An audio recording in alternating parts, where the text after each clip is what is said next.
Dan saudara, Kejaksaan Agung telah menetapkan 7 tersangka dalam kasus dugaan korupsi tata kelola minyak mentah tahun 2018 sampai 2023. Salah satu tersangkanya adalah Direktur Utama PT Pertamina Patraniaga.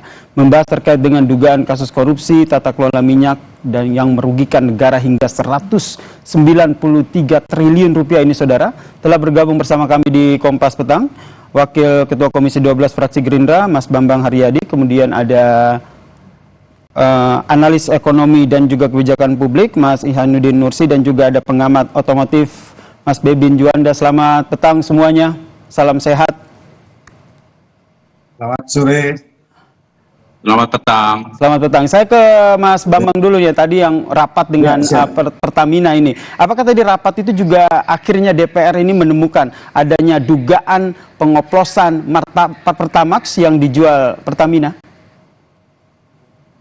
Ya, tadi sebenarnya itu agenda sudah lama, karena pertama kita itu agenda terkait kelangkaan BBM non subsidi di akhir Januari kemarin kan. Nah, jadi kita undang semua badan usaha penyalur BBM, Vivo, Shell kan, Exxon, nah termasuk juga Patra Niaga kan. Tapi memang pas kebetulan ada momen pas itu. Jadi ini bukan agenda baru-baru aja. Agenda yang sudah lama terkait kelangkaan BBM yang terjadi di akhir bulan kemarin. Terkait BBM non subsidi di badan usaha swasta itulah kan. Namun karena ada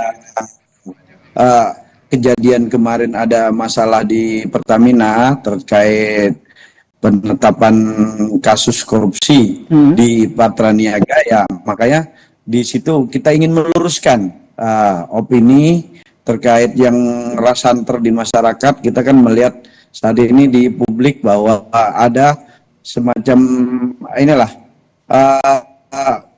terbentuk opini bahwa Pertalite itu hampir dibuat jadi Pertamax gitu loh kan.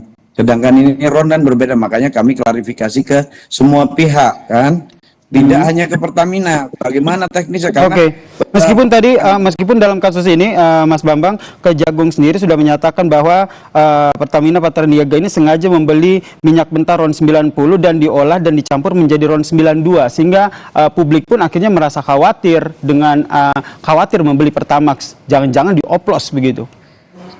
Nah, itulah yang kita antisipasi, salah satu menjadi poin bahasan tadi. Kenapa kita pertanyakan dan kita perbandingkan dengan, kita komparasikan dengan informasi dari pihak lain, tidak hanya berdiri sendiri dari Pertamina. Karena di Pertamina itu ada 2 skema. Pembelian ini kami tadi tanya, pembelian kalau yang swasta-swasta lain dia langsung berbentuk barang jadi. Pertamina ini ada 2 skema, dia skema kilang dan skema dia beli produk jadi kan. Produk jadi langsung dari impor berbentuk langsung 92 gitu kan, atau 95 atau 9 itu.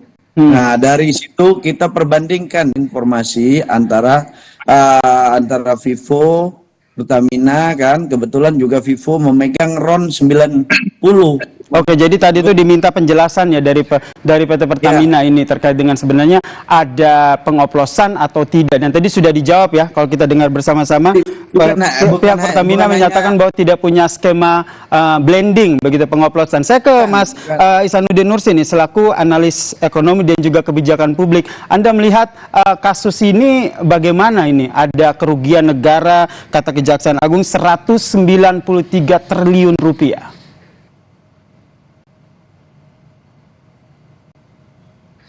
Masih di mute, Mas Nursi?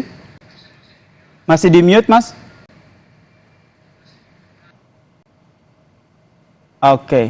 Ya, kami masih memperbaiki komunikasi kami dengan analis ekonomi dan juga kebijakan publik Ihsanuddin Nursi. Saya ke pengamat otomotif nih, Mas Bebin Juanda. Mas Bebin, ini masyarakat akhirnya khawatir begitu. Wah, khawatir membeli Pertamax, jangan-jangan dioplos begitu. Dampaknya ke kendaraan sendiri ini seberapa parah?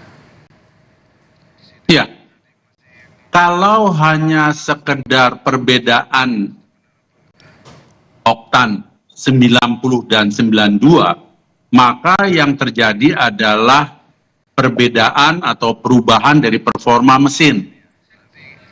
Masalahnya di negara kita, ketika angka oktan itu berbeda, kualitas pun berbeda.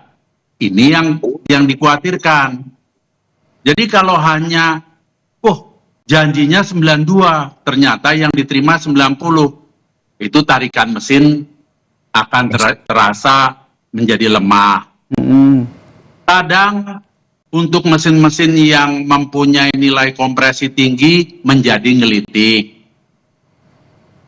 Kira-kira cuma di daerah situlah, tidak sampai merusak. Tetapi ketika nilai oktan dikaitkan dengan kualitas, yang namanya Pertamax sudah menjanjikan Euro 4, yang lainnya belum jelas Euro berapa, kemudian dicampur aduk, nah ini yang cilaka. Bisa terjadi penumpukan karbon di ruang pembakaran, bisa menjadi penyumbatan di injektor, harganya minta ampun, bisa membuat catalytic converter menjadi tersumbat, dan urusannya panjang. Bisa dari hulu ke hilir, mulai dari tangki sampai ke catalytic converter. Ini yang sebetulnya menjadi kekhawatiran. Sebetulnya seperti apa sih yang diterima oleh konsumen?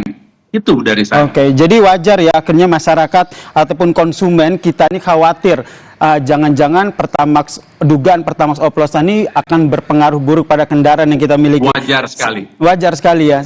Ke Mas Bambang Haryadi tadi akhirnya sudah mendapatkan keterangan jelas dari Pertamina apakah benar bisa ada peluang melakukan pengoplosan dari RON 90 ke 92 atau tidak. Mohon jangan dijawab dulu Mas Bambang, kita perbincangkan lagi usai jeda. Tetaplah bersama kami di Kompas Petang.